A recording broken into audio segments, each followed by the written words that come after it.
মানুষ বড়ই স্বার্থপর রে, বড়ই স্বার্থপর। বুকের মাঝে জায়গা দিলে যতন কইরা ভাঙ্গে রে অন্তর।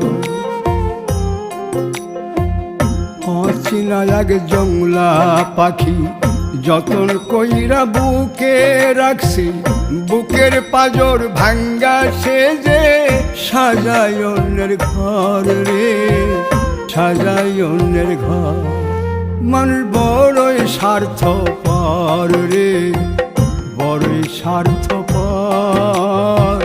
বুকের মাঝে জায়গা দিলে যতন কইরা ভাঙ্গে রে অন্তর। বুকের মাঝে জায়গা দিলে যতন কইরা ভাঙ্গে রে অন্তর।